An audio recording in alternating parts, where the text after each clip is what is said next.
Welcome to the show. My name is Charlton with Big C. This is Charlton and Big C Sports, coming to you worldwide on the Big C Sports Network, on the #1 network in the United States of America. And Big C Sports has been voted the #1 sports show in the universe, according to Big C. And them good old boys down south, I want to say bienvenidos to all of our listeners in Latin America, also across the pond, in London, England, as well as Paris, France, of course. You good old boys in Canada, we love you in Africa, the Big C tribe. But there's no one we love more than the good old boys down south, in the land of the free and the home of the brave, on a beautiful October the 9th, 2019. Grondo Deportes, Big C. How's it going for you good old boys down south? Charlton, it's getting better down here. The weather's finally starting to cool off. College football is kicking off again tonight, and 4 teams enter the NLCS playoffs tonight, Charlton, and only 2 will come out playing for the NLC championship. It's kind of like walking through a maze. A lot of people go in, but not everybody comes out. Big C, I want to say it's all fair in love and war. Out here in Northern California, there was a movie called Mississippi Burning. Well, California's not burning this time. They've turned off a lot of power at PG&E. Can you believe that people will complain more when there's not fires and they turn the power off than when the fire burns down the whole city, Big C? I want to say today's show is sponsored by your Northern California Cadillac dealers, home of the all-new Cadillac Escalade, the standard of the world.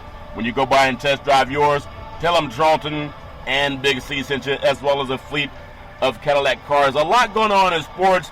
I know sports is big, and it's amazing. There's always talk of global warming, no global warming, but California's heating up. And so many people complain that they take precautious measures, Big C, as opposed to losing people in fires. How do you not please people any time, Big C? Your thoughts? Well, you got to look at the population density of the state. It's going to create a lot of the problems that they're having out there. And also, California is a desert. Yep. It just happens to be heavily populated, and no one takes that into account, that it's never been an excessive amount of rain out there on the West Coast other than on the coast. Once you get inland and you're protected by the mountains, Charlton, it's just like being in Nevada. Yeah, it is true. It is really a desert. And when you think about it, PG&E said they would interrupt at midnight, even though they've had to do it sooner. If fully implemented, it could be the largest engineered outage in California history, cutting off some 800,000 homes, Big C. That's not even including, it is 34 counties included, Big C, but there's businesses and homes that are just, they can't function. There are people trying to get gasoline. They can't because these pumps are run by electricity. But I want to get your thoughts. I know you can't please everybody, but what is it about human nature? They complain when the fires happen, and they complain when you prevent the fires from happening, Big C. Your thoughts? Well, I'm going to assume that because of the rolling blackouts, it's to do that to prevent a total power outage, is that they have to cut back on usage in some other areas, Charlton. But you also have to do fire prevention. Yeah. If you're an individual homeowner, you got to make sure you do weed abatement to make sure that you have a fire block around your home. Yeah, it's been all over the news. We talked about it yesterday. It's all over the news today. So if you're familiar with California, it's as far south as the city of Modesto in the Central Valley. It's as far east as the Sierra Nevada foothills, cities like Placerville on the way to Lake Tahoe, Grass Valley. As far north as Redding, and then around the Oroville area where we had the fires last year, the Plumas County fires that just destroyed almost everything in its path. Is even affecting wine country, the North Bay, Big C, and as far as the East Bay of the San Francisco Bay Area. So just like down south, and we've heard about the floods and the hurricanes that hit the southeast, and people are told to evacuate and get out. And the major thing that I see, because I'm part of this Northern California Bay Area, Sacramento area, and also into San Francisco, if you have to evacuate, you have no choice. And when the fires hit the last couple of years, not only did people lose property and even lives, Big C, but they had to evacuate. So I'd much rather side on the side of PG&E. No one's been told to evacuate. They've just been told you're going to have to replace some produce. I think that's an easier crime or easier penalty to pay, Big C. Your thoughts? Well, that's an easy choice for a sane person, Charlton, to walk away from what you've gotten, physical-wise, and keep your life. You can always replace things that you've paid cash for, but you can't replace your life. That's very true. So keep that in mind. I just want to make sure that people have that. I want to say Big C Sports is brought to you by Google and Alexa. Just say Google or Alexa, play Big C Sports Podcast. You'll hear from our sponsors. You're here, welcome to the show. I will introduce Big C as the Mystic, and he'll do his thing, and I really appreciate the growth we're having with our sponsors. Also, and when you think about this, it's almost like the universe lines things up for perfect timing, Big C. We talked about the National Suicide Hotline. You don't just need it for that. Sometimes you just need someone to reach out and talk to. National Suicide Hotline, 800-273-8255. That's 800-273-8255. You can text 838-255. That's 838-255. Big C, I'm so grateful that you told me about this number, because all over Northern California, people are used to calling 911, but that's for emergencies. This suicide hotline is to talk people down from whatever their anxiety about. Big C, your thoughts? Well, the National Suicide Prevention Hotline number, Charlton, is there to prevent the 911 emergencies. Yep. So that, people have an opportunity to speak when they're going through emotional, mental, and financial hardship, Charlton. Just when they're feeling left out and there's no place to turn to in life, and instead of taking an alternative negative measure, Charlton, you have people that are there to speak to you. We live in a society of bullying and people that are left out, that people just don't have. And when they figure that they don't have any place to turn to, we've seen these heinous, drastic measures taken by people, Charlton, that have committed suicide at horrific numbers in this country. A lot of military personnel, a lot of young people in America, Charlton, but this number is there for people to talk to somebody, to take that weight off your shoulder, to know that there's somebody who cares about you and that they're not judgmental. They're not going to sit there and pick sides, Charlton. They're there to listen to you. They're there to help ease some of the strain and stress that you may have, and hopefully talk you off of that ledge, Charlton, that you might be thinking of doing something negative to yourself. The National Suicide Hotline is a great outlet for Americans, because we lose so many of our great Americans to suicide every day. So give this number out to people. If you don't want to use it yourself, think about people who may be struggling and let them utilize this number to save their lives or somebody that you may care about. Yeah, that's very true. And that number, again, you can never say it too many times, is 800-273-8255. That's 800-273-8255, or you can text 838-255. That's 838-255. I think I live in one of the most beautiful neighborhoods in Northern California, Big C, and everybody has this idea that if it's all looking good on the outside, that it's good on the inside. But some of my law enforcement friends, would you believe, they get called into neighborhoods where everything looks perfect. It looks like maybe living in some like utopian at times. But it's a problem because a lot of times when they show up, they're dealing with overdose. They're not dealing with break-ins and burglaries. They're dealing with the fact that somebody, and we heard about opioids, Big C, and we know it's primarily a white problem. I mean, that's just what the stats tell us. But when they show up, they're showing up because people are overdosing, and it's so stupid. But that's what that hotline is for. And as you open your eyes, you see it more. So I really appreciate you bringing that to the forefront. I want to jump on something that's happening right now in the world of baseball. And I know if you think about baseball, I was asking you last night if the Houston Astros were making a mistake by starting Verlander on short notice. And I don't think they really made a mistake, but history is always hindsight's 20/20. Them good boys from Tampa jumped on him last night, Big C. I'm not saying it's because he wasn't well rested, but it's a dangerous dog that fights hardest, Big C. Your thoughts? Well, Verlander was demanding the ball from the manager in that game, stating that he was ready. And when you look at what the Rays did last night in that game, it's only 3 pitches that really make a difference. And they got the 3 home runs against Verlander early, and the game was basically over with. You have to think about the bats in Houston. They weren't able to hit the ball, Charlton. No. When you think about what the pitchers from Tampa Bay were able to do, is that they were able to keep those bats silent. Not only that, they played some great defense for the Rays. There was a relay middle of the game where Altuve was thrown out at the plate, Charlton, on a double.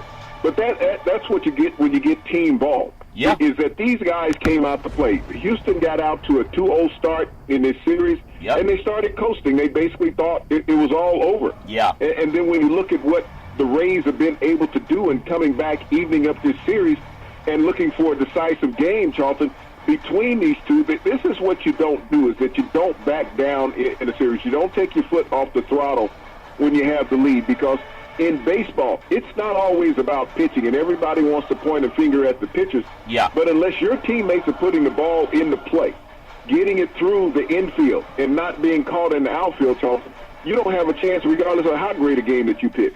I want to ask you a question. We talk about the great Bruce Buffer fighting out of the AL. You have Houston, and you also have Tampa.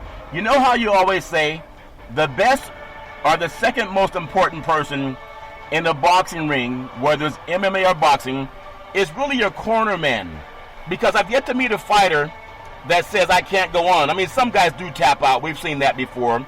But in a 4-1 decisive win by Tampa, your cut man in baseball is your manager. Because that pitcher or that batter, whoever it is, an athlete never wants to admit that he doesn't have it. Do you think that they learn something that other teams can learn from too? It doesn't matter how great you are. You got to know a person's pitch count more than their ego count, Big C. Your thoughts? Well, you know, I've seen Verlander pitch before on 3 days rest. Yeah. But in the first inning, he threw some 30 pitches last night, so yeah. he wasn't getting the ball in the strike zone. No. But, you know, when you got the Rays making contact on basically everything that he's throwing up there, whether they're fouling it off, you know, and not putting it in play, but they're making him run up the pitch count in the first inning. So yeah. he never really got a chance to get comfortable in the situation. As a manager, you sit there saying, okay, he's just one pitch away from getting a strikeout. Yeah. But that one pitch, once again, is being fouled off. So he never got past the third inning. You know, that was the biggest thing, is that as a manager, you want your pitcher to go at least 5 to 6 innings yeah. in a start. Yeah. And you don't expect your basically your starting pitcher to be knocked out 2 2/3 innings. Well, all this really means is they don't have him for tomorrow night's game, unless they brought him in for 1 inning and that's it, Big C.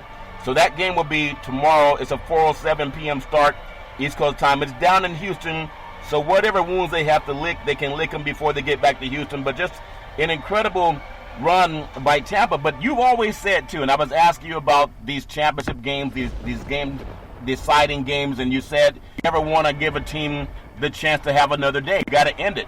And I know when you give the person who has nothing to lose, that's Tampa. They have nothing to lose. I think they're going to be emboldened going into Game 5. I want to bring your eyes to something, and maybe you saw it. I did. I know a lot of people saw it. When you watch a TV broadcast, because they're trying to sell it on TV as important, they did a mistake by panning to the upper deck of that stadium down in Tampa, and it was probably about 20% empty. And that's why oftentimes they'll keep the cameras low. That's a bad look for baseball. If there's any, my opinion, you know, I'm cynical. If there's any judgment call on a strike or a foul ball or whatever it is, mostly in the strike zone, Houston's going to get the benefit of the doubt, because you can't get a seat down in Houston. In Tampa, people can walk in and sit almost anywhere. Big C, your thoughts? Well, you know, in looking at the crowd in Tampa last night, you know, it was nice to see the yellow flags waving around in the stadium, Charlton, of the fans, the enthusiasm around there. I think a lot of fans in Tampa probably thought that Houston was going to wrap up the series last night, pitching Verlander. Yeah. But, you know, the thing about it, the guys in the Rays dugout get paid to play baseball also. They may not make as much money as the players in Houston. They didn't have the same record as the players in Houston. They were the wild card team getting in. Yeah. But if you look at what the wild card teams have done in the playoffs, Charlton, they've taken it to task in the AL and in the NL. Yep. And Houston just took the game for granted. Like I said, you had them down 2-0.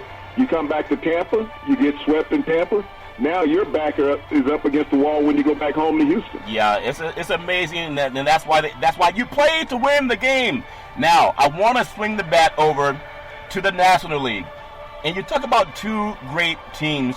You have the Cardinals and you have the Braves. And from what I understand, and I don't like to give out scores because people like to DVR and tape things and watch it at home, but I will say, in the first inning, St. Louis put 10 runs on the board, Big C, and that was the first time that they'd done that in a game, I believe, since 1925. that's almost like a dream start off for a game. Big C, your thoughts? Well, when you think about it, it's only the second time in playoff history that a team has scored 10 runs in the first inning. Yeah. And you look at the Cardinals. They won the Central Division. They knocked out the former Central Division champs, the Cubs, which cost Joe Madden his job. Yeah. But the Cardinals were one of the hottest teams coming down the stretch in Major League Baseball. Yeah. And everybody is going to go back and they're going to blame Raul Acuna Jr. for that first game when the Braves didn't win the game because he didn't hustle on the plate, even though he hit a home run late in the game. Yeah. But you have to look at the pitchers who have given up runs. I think about in Game 3 when Dallas Keuchel went out and gave up early runs in that game, and the Braves were never able to recover. Yeah. And people are still talking about Acuna Jr., but nobody's blamed the pitchers. And then tonight, you give up 10 runs. You know, we talked about Verlander last night not getting out of the third inning. Yeah. The Braves couldn't even get out of the first inning tonight. And you go down 10 runs in a game, it's basically all but over, you know, when you're playing Major League Baseball. And that's what the Braves are facing tonight. All but over, you know, being knocked out by the St. Louis Cardinals. Yeah, well, I know as far as, you know, it's amazing. But I got to get your thoughts on something. Because this is obviously hope for the road team. If you look at how Tampa came out to Oakland in front of 50-plus thousand fans in Oakland, which they hadn't seen in many moons, Big C, outside of football. And the road team won. And then you turn it around and you look at what's happening now with the, you know, St. Louis going down to Atlanta. And chances are they're going to win that game if it haven't already happened. I'm not trying to give out scores. But now you have the same situation with the Dodgers coming up. Before we get into the Dodgers, do you feel, and you said it before, the visiting team actually has the less pressure? Why does that make sense?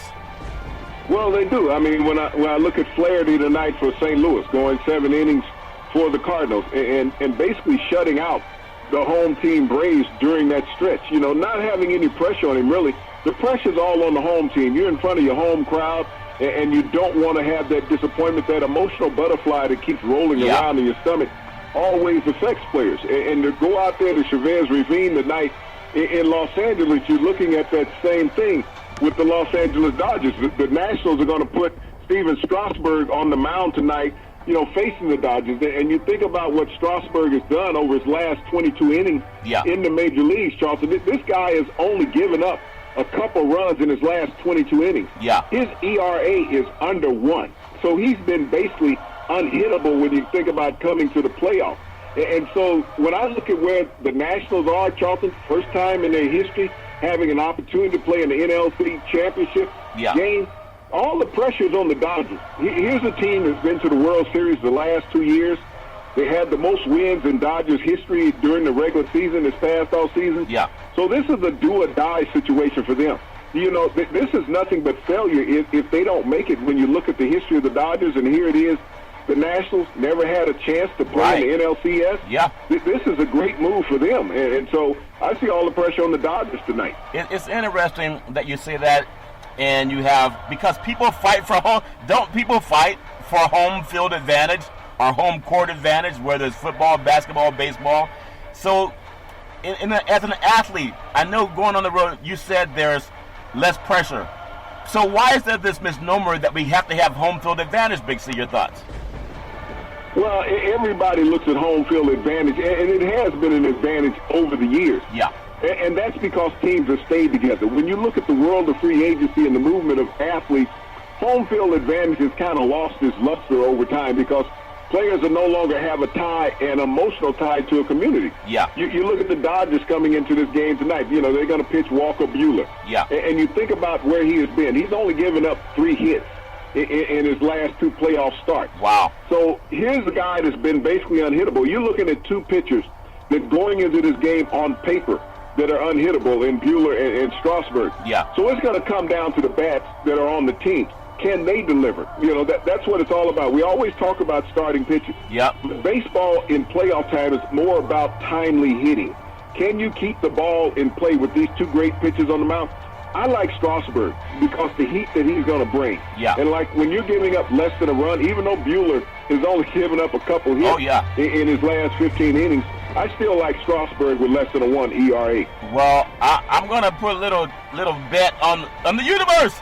If you're going to go with the Nationals and Donald Trump's favorite team, Big C, I'm going to go with the Dodgers because Obi-Wan Kenobi said, you are our last hope. And I need these Jedi Knights from Chavez Ravine, Dodger Stadium, to keep the West Coast alive. Because the West Coast, we only have one team in the playoffs, Big C, in the biggest state in the union. I'd love to see the Dodgers pull through. But I'm a California kid, and so I'm going to pose a bet to Big C. If the Dodgers win tonight, then I'm going to send you out some California sand from the beach. Right? They say you don't bring sand to the beach. I'm going to send you out some California sand, but what do you send me out if your team wins, Big C? Your thoughts?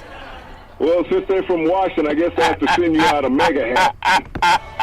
Well, that's a hat that I will not be wearing anytime soon, but I do want to see a great game. Last thing I'll say about this matchup with the Dodgers and also the Cardinals, I love the contrast in colors, the Dodger blue, and you have the Nationals colors, obviously, and the red and the gray. But a lot like what's happening, Washington, D.C. is a big government town. Los Angeles is all about show business, Hollywood, but it's also big business. I just want to get your thoughts with all the garbage going on in Washington, D.C., and the impeachment, all the stuff circling around POTUS, and his like to involve himself with sports and politics like a lot of dumb people don't. POTUS likes to he's real at least whether you like him or not. What's better for baseball? To get Washington out of it so we don't have to keep hearing about all the garbage in Washington, or to get the Dodgers in it so we can keep hearing about how much salad they eat in California? Big C, your thoughts? Well, realistically, if you look at it from a purist baseball perspective, the Dodgers have been in the World Series the last 2 years and haven't delivered. Yeah. The Washington Nationals have never been there. So when you think about what that brings to baseball, the evolution of a team arriving into the United States out of Canada and then making it to the World Series. Yeah. I think that's great for baseball when you look at it from that perspective. This was a team that would have made it to the World Series if not for the strike season back in the 80s, and that season was brought short when they were the Expos.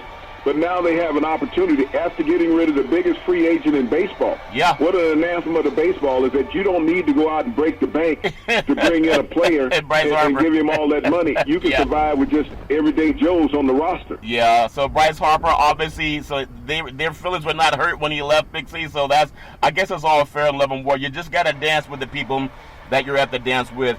But I'd be remiss if I did not mention, how we started? It's just real talk. I don't tell you what to say. You don't tell me what to say. We just speak from the higher self, your gut. And people don't have to like it. They can have their own flavor of Kool-Aid. But I like when the universe will justify things that you do. In the words of the great Bruce Buffer, fighting for freedom of speech. Big C Sports. POTUS chimed in on the NBA today. He criticized Golden State coach Steve Kerr and San Antonio head coach Greg Popovich. He said that Kerr acted like a little boy, which when a white man calls a white man boy, I guess it's not as stinging or pungent as calling a black man boy. But when he asked questions, he couldn't give an answer. Now, as two white men, oftentimes white men don't criticize their own kind. It's just a fact, even though they're using euphemisms. But they'll easily criticize black people. In media, you know that.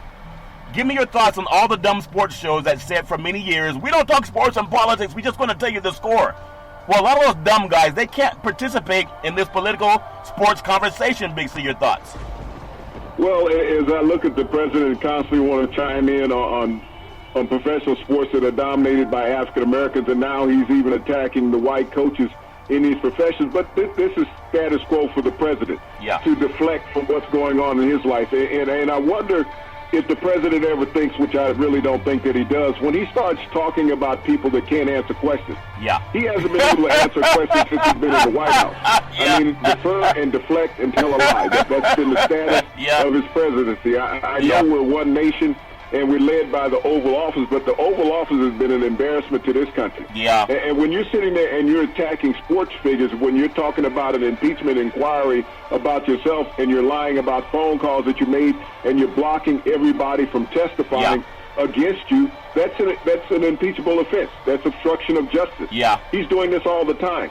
So to deflect on a professional sports team or organization about your own wrongdoing, Charlton, ultra hypocritical. Well, I love the fact that it's ultra hypocritical, but I also believe because, sports is a billion-dollar industry, and boys and girls sports, it is the foundation to that. But and this is really, sometimes you want to tell people I told you so, because we can also take the low road.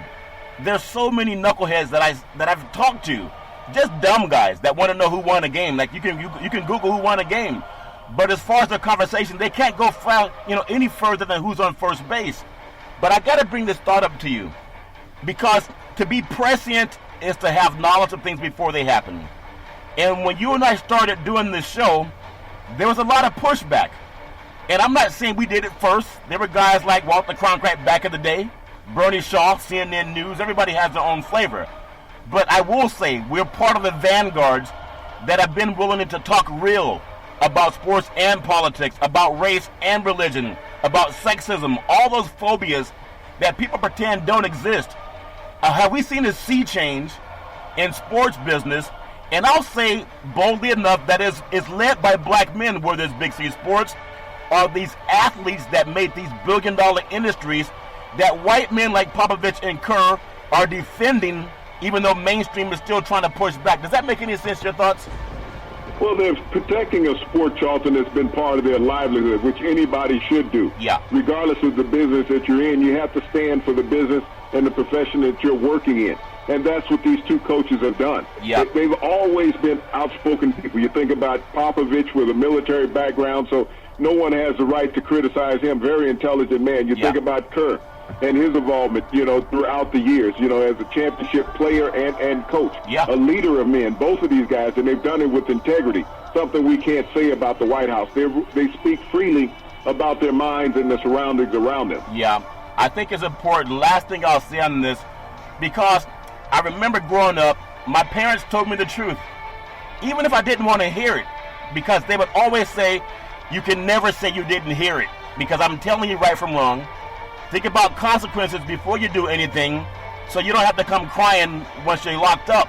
And a lot of people don't hear that story until they're locked up, Big C. POTUS, you think about Kerr and Popovich. It wasn't Kerr and Popovich that were bragging about grabbing women by their private parts. It wasn't Giuliani saying, yeah, he paid her $135,000 for 4 minutes or whatever he did. I just want to say to young people, and we talk about it all the time, don't be afraid. Most people are not going to like you anyway. So at least speak the truth that they can Google, because that credibility. It doesn't mean you're going to be liked, but at least it's credibility.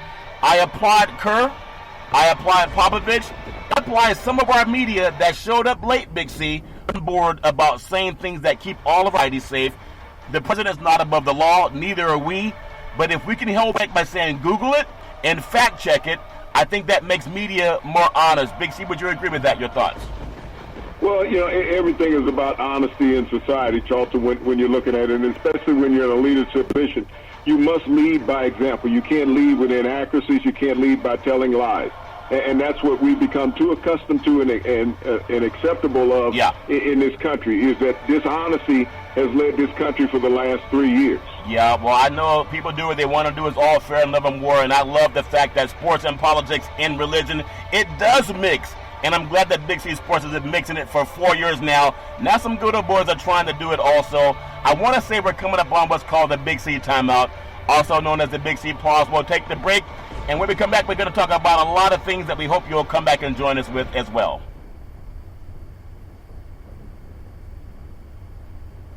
All right, we are back from the Big C Timeout, also known as the Big C Pause. And you can follow Big C Sports 24 hours a day, 7 days a week on the #1 podcast network in the universe, on iHeartRadio Podcast. You can follow Big C Sports on Apple Podcast. You can follow Big C Sports on Google Podcast. You can follow Big C Sports on Spreaker.com. If you have a TV set in your home, you can follow Big C Sports on Xfinity Comcast Television. but the apps that I really love. And you can hear them all around the universe. Big C Sports. Just say Alexa or Google, play Big C Sports Podcast. You'll hear from our sponsors. You'll hear welcome to the show. I will introduce Big C as the Mystic, and he will do his thing. And I really appreciate the support that we're getting from our sponsors. Big C tonight, college football. Appalachian State 4-0 at the University of Louisiana Monroe. They're 4-1. Is tonight Hump Wednesday, Big C? Your thoughts? Well, you look at college football extending itself out to midweek now. It's going to be soon that we'll be seeing it played 5 to 6 days a week as this season goes on. Yeah, as long as it's paying money, I'm sure a lot of people are going to keep finding ways to schedule games, because in education doesn't matter as long as you can play sports. Big C, I know down south you guys take maybe, and I'm not being flippant, I think you guys are a little bit more, pedantically speaking, involved in sports at a higher level than maybe West Coast. We have the Pacific Ocean, tend to be more relaxed with that ocean breeze. But who make the college football playoffs? This is just Big C's thoughts. I think there are 6 teams with a better chance than 20% of accomplishing this. I want to throw out some teams, and you can tell me if you agree. I would say Ohio State, that's one of them. Alabama, obviously. You look at Clemson, you look at Georgia. And then I would say Oklahoma, you got to throw them in there. I would even toss in LSU, Penn State, but I would also throw in Wisconsin. And if you break down, what do you think the chances are of those teams getting there, Big C? Your thoughts? Well, of all the teams, Charlton, a lot of that will be decided this week starting, because you have the Red River rivalry with Texas and Oklahoma. If Oklahoma gets past this weekend with Texas, where they faltered last week, they're basically a shoe-in. Yeah. It's a tough road for Ohio State still. They still have to play Wisconsin coming up here shortly, and I believe also they have Penn State on the ledger. Yeah. Alabama and Georgia, they don't have to play each other in the regular season, but Alabama has to face LSU. So that's going to be a dogfight as you come down the stretch. So Ohio State, I like their chances. I like Oklahoma's chances. Alabama, I don't think they'll really have a tough game other than LSU. And the winner of that game, Alabama and LSU, will make the college football playoff. Yeah. Alabama, sometime because of legacy, will get that sympathetic vote. Clemson must win out, but they're falling in the polls because they haven't dominated anybody this year. And they got an old rival in Florida State this week that may not be a cakewalk, and they have to look at Wake Forest, who is undefeated in their conference also. Yeah, it's always good when you talk about teams. In the Wisconsin, if the Badgers can run the table, then they'll find a way to get into. If a team can't afford a loss, I would still say Ohio State has shown us when they've had a loss, they don't get in. But those losses have come by large margins. If Alabama has a loss, I think you're right. They could get in. Clemson, if they have a loss, they're not getting in. Georgia, if they have a loss, they have a chance because they got to the bowl games before. Same with Oklahoma, LSU, Penn State. So it's all fair in love and war. Can't wait to see those games happen. I want to just jump across another sport, and I want to look at women's sports. We talk about Title IX. We talk about, all these things, gender equality. I want to just bring up something real quick because it's a little abstract thought. When we talk about equality and gender equality, oftentimes there was a program called Blackish that I watched on television. And to me, it's a great show. It's very poignant. It's about a black family, middle-class family. And they joined this, I guess, neighborhood meeting, like Neighborhood Watch, about women's rights. And they went into an all-white neighborhood. And the fact that, and we don't know because we don't know everybody's mind, but when white ladies were talking about equality, they were citing white lives that matter for white women.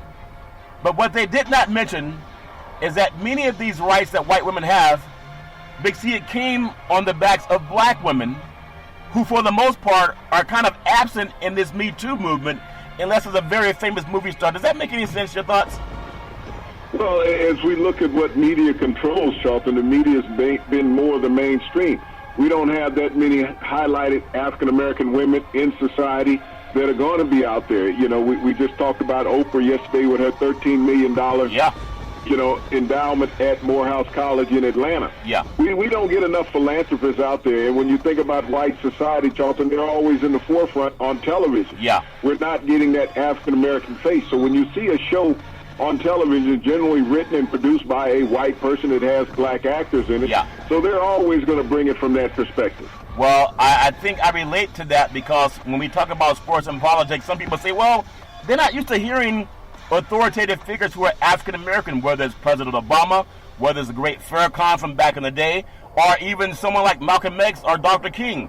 They've always been made to feel like, well, you guys are angry because we know our history, or you guys are just being, whatever it is, we don't want to hear it. And I just thought that show, it resonated in me because so many black women have washed dishes, they've raised children, they were house sitters, house cleaners. I mean, so many things in civil rights happened because of black women. And now I want to bring that to WNBA. You might say, well, why was that diatribe about WNBA? WNBA in a decisive Game 5 will be Thursday night at the Connecticut Suns taking on the Washington Mystics for the WNBA championship. This will be the best WNBA Finals Game 5 ever. At least it lines up that way. And the reason I brought up the story about the Title IX and the Me Too movement is because oftentimes black women started every movement in this country. They had to fight for keeping their families alive during slavery. And then when that was ended, during Jim Crow, they had to keep their kids from being murdered by this country. And even in the world of civil rights movement, we heard about hidden figures. There's so many prominent black women that you never hear about. And that same thing for the WNBA. Without the mega talented African American women on these courts, Big C, there'd be no WNBA, Big C. Your thoughts? Well, as I look at the growth of the WNBA and to have this league to have gotten to the point where it is, where the championship games are being played in prime time. Yeah. As you look at the NBA, it took decades to get played in prime time. The national championship games, Charlton, not until the mid-'70s were not in prime time. That's right. So as the growth of the WNBA, and you look how competitive this series has been, it's tied 2-2. So a Game 5, the decisive game for the championship, is going to be seen by America if they want to see it. It's up against Major League Baseball. Yeah. It's up against college football. And it's also up against the NFL on Thursday night. Yeah. But when I look at the growth of the league and all of these games that they have played, they've been decided by very few points. I mean, here's the Mystic averaging 90.5 points a game. The Sun averaging 89 points a game. Yeah. All but one of these games, Charlton, the winning team has scored in the 90s. Yeah. So as we look at this, Charlton, as the competitive nature of these young ladies going out there competing for this WNBA championship, the growth of the WNBA in America has been phenomenal. Yeah. I mean, they're outscoring the average college team, these ladies playing professional basketball. Yeah, and I love the fact that you bring it up because with this talk of China and all the I think it's about 500 million Chinese citizens have watched at least one NBA basketball game. I haven't seen the numbers on WNBA, but I just want to appreciate the vanguards, the people that do things first, and then people get on the bandwagon and act as if they created it. And I just want that to be it's a shout out to all women, but especially just like the movie Blackest that I saw last night. Oftentimes, if black women don't have a pulpit to shout loud enough from, for the most part, they'll be on TV applauding white women as if white women created it. And the league was created by black women. I don't want that to fall on deaf ears. And it's had so much success that it's good on primetime television. I want to make sure that at least I can put that message out there. As you mentioned, the series is amazing. The Mystics averaging 90.5 points a game. The Sun averaging 89 points a game. And neither team has been held below 80 points. At least one has scored 90 or more. But let me get one thought on this before we get on to another sport, Big C. At what point in time, and maybe it will never happen because people don't talk about it, but Big C Sports will. If you think about NBA basketball, you hear about Michael Jordan and the Chicago Bulls, or Magic Johnson and the LA Lakers, Steph Curry and the Golden State Warriors, Kevin Durant and whatever team he decides he doesn't want to be a part of anymore, Big C. But lately, LeBron James in Cleveland or Miami and now the LA Lakers. Is there a single woman that the league can get behind and say that person and that team, no matter who she plays for, Big C? Your thoughts? Well, Charlton, that has already happened in the WNBA. When you look at this league, how long it's been around, and the dominant female players that have been around. We've had superstars like Sue Bird, Yeah. Maya Moore. We've had Lisa Leslie. Yep. We've had Brittany Griner, and now Elena Della We've Yep. had all-stars in this league that have carried the torch, that players, that the fans have gravitated to. When they show up in arenas, they know who they are. They have the following. They've had national advertising commercials. It's about that the sports dollar is stretched so thin. Yeah. I would even beckon to say that ladies in the WNBA are more recognizable than players on the Oakland A's. Well, that's a very good point. I don't know if they'll ever get someone signing a $200 million contract like Steph Curry for the Golden State Warriors, but I just want to acknowledge women, and in particular, like the movie Blacklist last night, African-American women, because like the great Bruce Buffer said, they've been fighting since slavery and the Civil War. I just want to make sure that I give them a pat on the back. I want to throw the ball over to football. And when you think about something, you can't always assume it's going to be there. It's just like people that come into your life, you love them while they're there because life changes and people change. But something that's also changing, even though it's a slow change, college football, Big C. BYU's Jaren Hall. He'll be making history. Think about this. We've had slavery ended since 1863, Big C. And the 40 acres and a mule, that bill was killed by President Jackson. He didn't want to give African Americans that. So we're talking 2019. College football's Jaren Hall will be making history when he takes the school's first snap against South Florida. Now, Hall is starting in place of injured Jack Wilson at quarterback for the BYU Cougars on Saturday. And when he does, Big C, he'll be the school's first African-American starting quarterback. His father, Kalen, was a running back for the school in the 1990s. Slavery ended 1863, fully ratified 1865. 2019, the first starting black quarterback at BYU. Big C, your thoughts? Well, this is a long time since integration has ended, Charlton. That when you think about BYU, mostly Mormon University, they've had a wealth of African-American players over the decades, but they've never had one to play quarterback. So time is slow and changing there in the mountains of Utah. Yeah. But, everything changes in time, and you think about this situation with Hall being the first African-American quarterback to start a regular season game in BYU's history. Yep. And it took until 2019. African-American players started playing on the West Coast long before they started playing around the rest of the country, Charlton. Yeah. They were always an integral part of college football in the 30s and 40s on the West Coast. Yeah. But BYU was just like a southern state when you look at the integration of African-American athletes in that state at BYU and Utah State. Yeah. A lot of those schools, even in Ogden at Weber State, they were slow in progress in bringing along African-American players.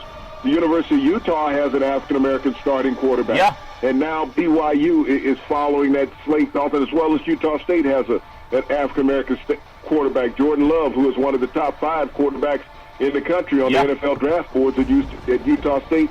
BYU finally sees that it's a time for change. I love that because it's a sad dog that won't wag his own tail.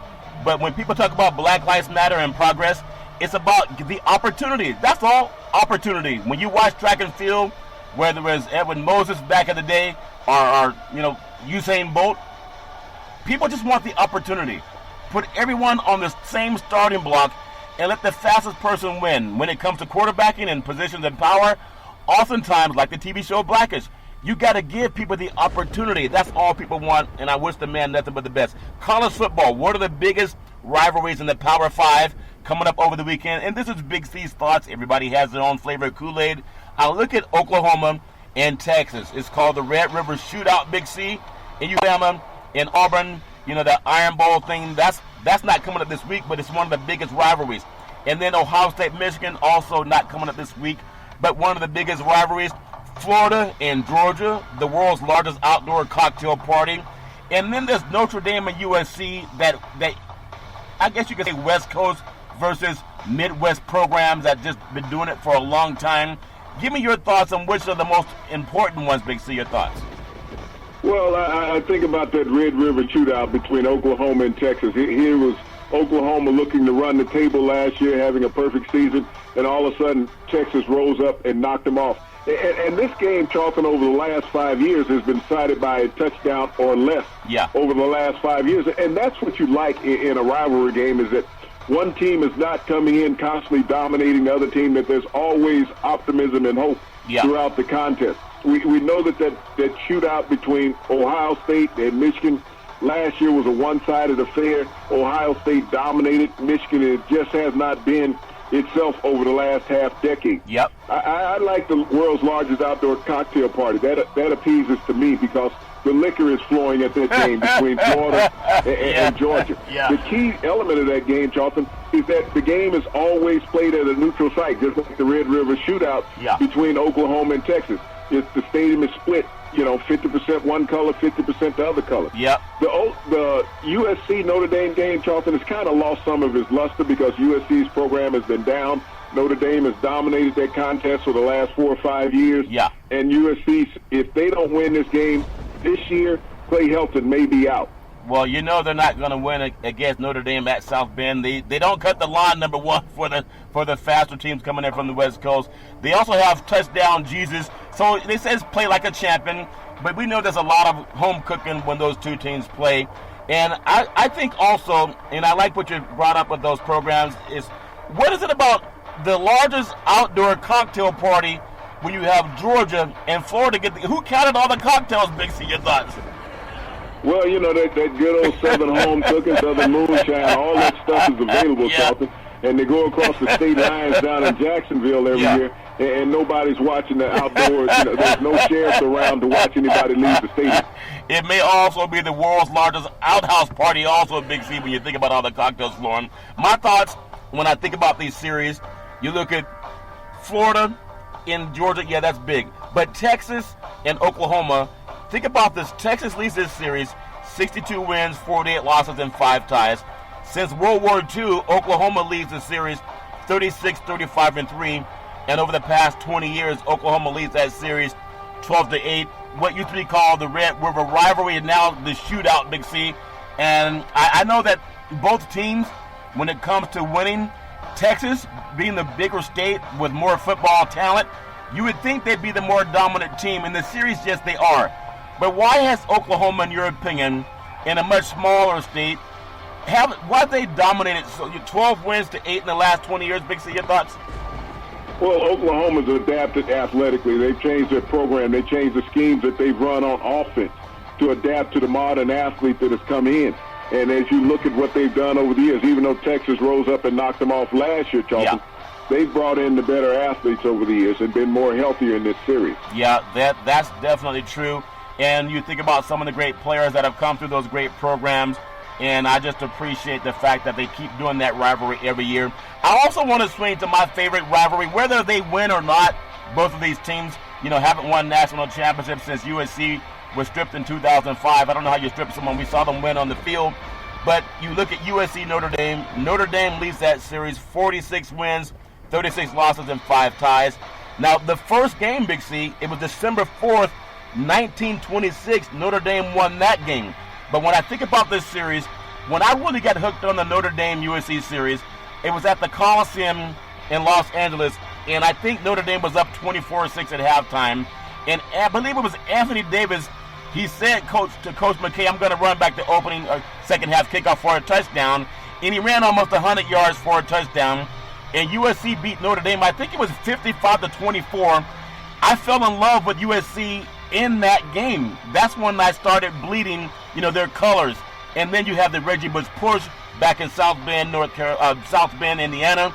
But also, there was a time when Tony Rice came out and played Rodney Peete at the Coliseum. It was number 1 versus number 2. The first time seeing 2 African-American quarterbacks collide in that big a game. Big C, your thoughts?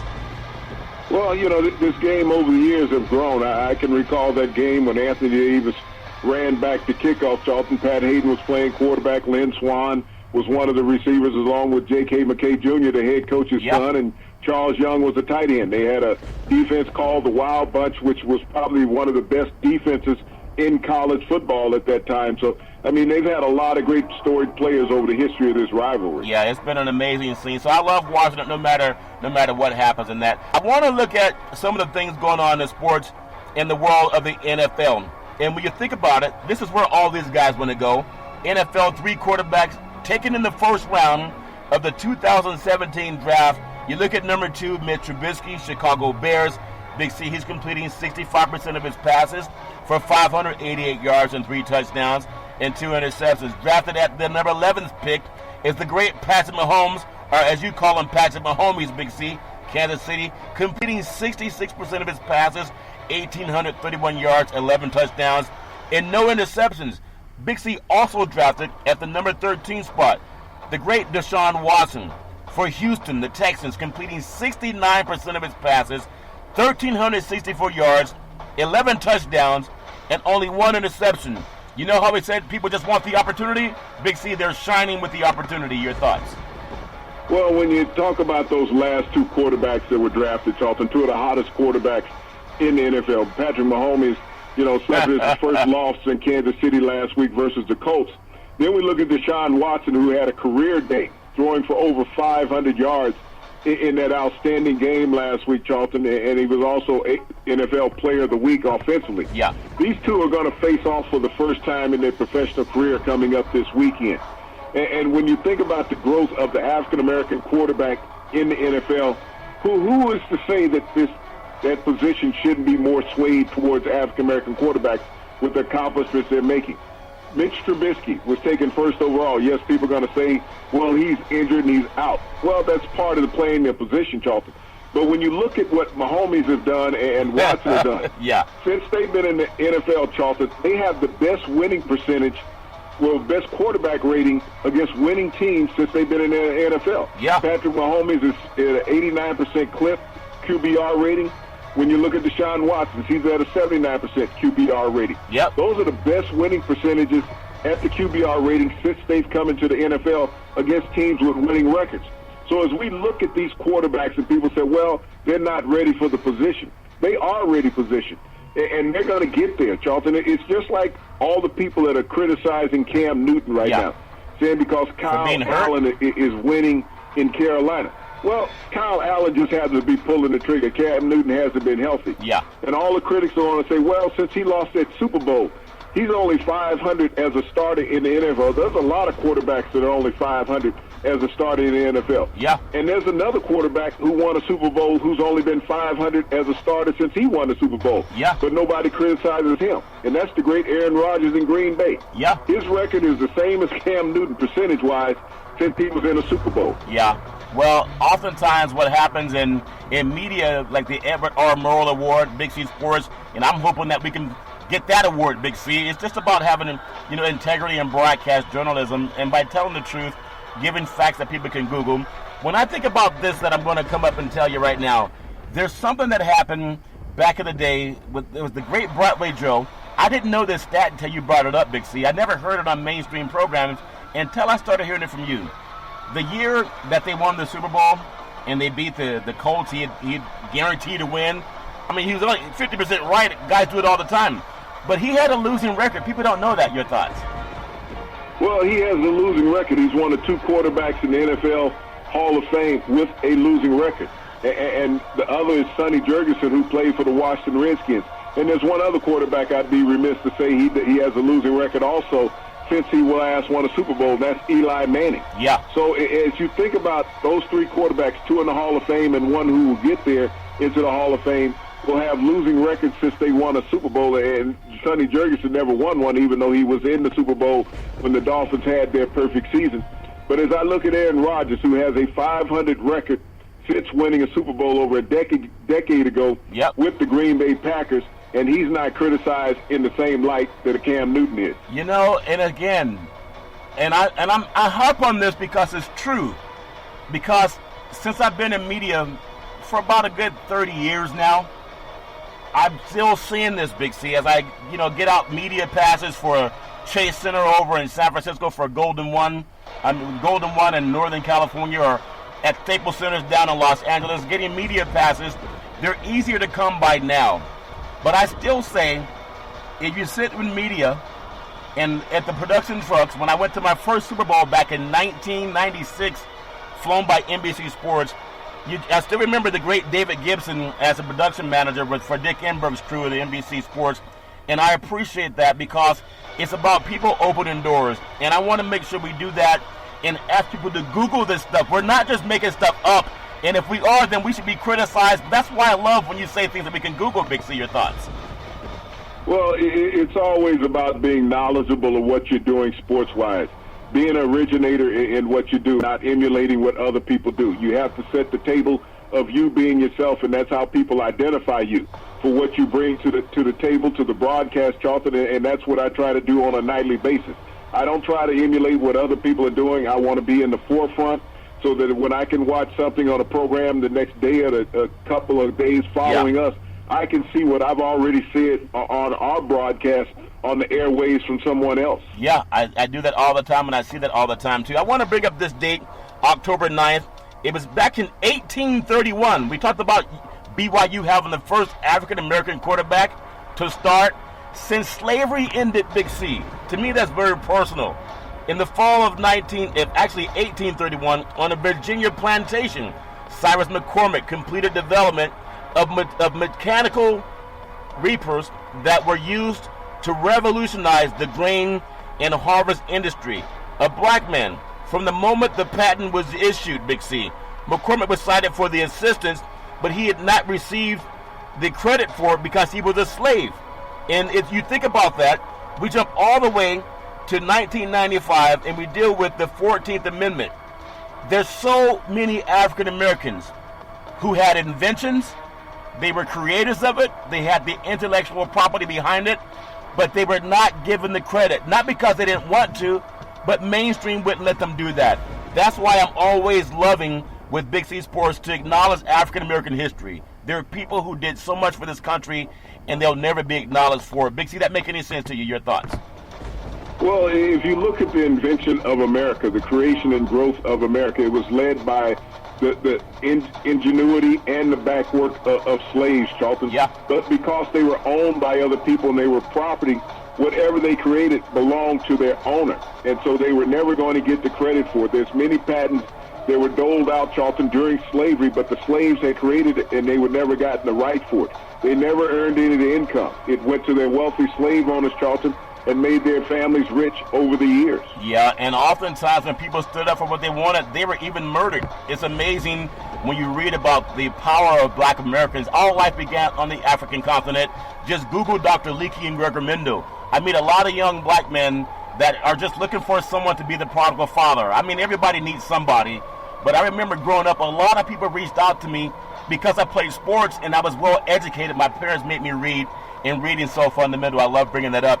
Big C, you can follow Big C Sports 24 hours a day, 7 days a week on the #1 podcast network in the universe on iHeartRadio Podcast. You can follow Big C Sports on Apple Podcast. You can follow Big C Sports on Google Podcast. You can follow Big C Sports on Spreaker.com.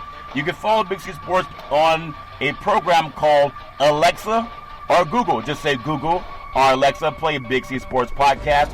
You'll hear from our sponsors. You'll hear Welcome to the Show. I will introduce Big C as the Mystic, and he'll do his thing.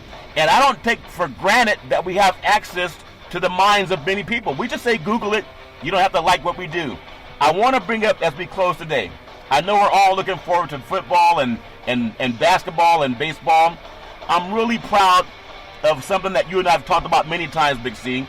Just be who you are.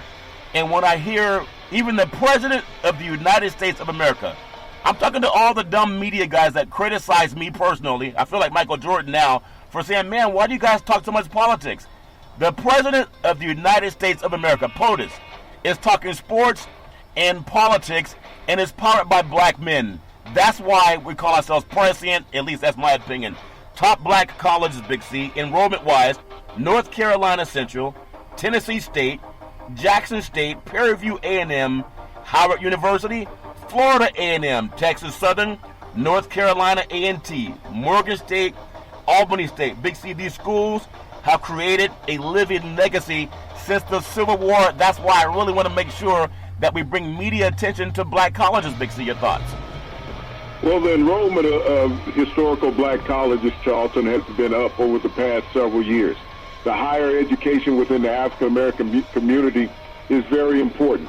The mainstream universities are always going to be there. But to keep those universities strong, to keep the legacy and the history, the rich history of African Americans going, Charlton, that you're going to get life from a black perspective, not a mainstream perspective, but a black perspective, to see how powerful that we have been in the building and the culture of America. Yep, and I love that because a sad dog won't wag his own tail, but I love wagging that tail. I love having people Google African American history, and when you start seeing mainstream talking politics and sports, whether it's POTUS or Coach Pop or Steve Kerr, Big C Sports was doing it as well as anybody before a lot of people who are copycat now. Big C, back in the day, there was a man by the name of Drew Boudini Brown. He was known as Muhammad Ali's right-hand man, and he would always tell Ali, with all you got to use, how can you lose? Rumble, young man, rumble. Big C, what are you looking forward to in the sports universe? Well, Charlton, it's all or nothing out there on the left coast of Los Angeles and Chavez Ravine tonight. You got the Los Angeles Dodgers with the best record in the National League, the best record in the history of that organization, playing against a wild card team tonight in the Washington Nationals, Charlton, a team that's panic-stricken right now in Los Angeles. Washington is playing with house money. Steven Strasburg, a local California, Southern California boy, is on the mound tonight in front of a lot of fans. And can he bring it home with that below 1 ERA for the Nationals tonight? Well, if the Nationals wins, I have to wear a Make America Great Again hat. If the Dodgers win, you got to have some of that California sand. You don't bring sand to the beach, Big C, but you can bring sand every Monday through Friday at 5 and 6 p.m. worldwide. We follow Big Sports on the Big C Sports Network, the #1 network in the United States of America. And Big C Sports has been voted #1 sports show in the universe, according to Big C and them good old boys down south. As we all tell you, there's never, ever an excuse for domestic violence. If you know any man or woman going through that garbage, please pick up the phone and call 911, because no man or woman should ever have to go through that garbage on their own. And as we always tell you on every Big C Sports show, we thank you, we appreciate you, and we hope that you have a super fantastic day.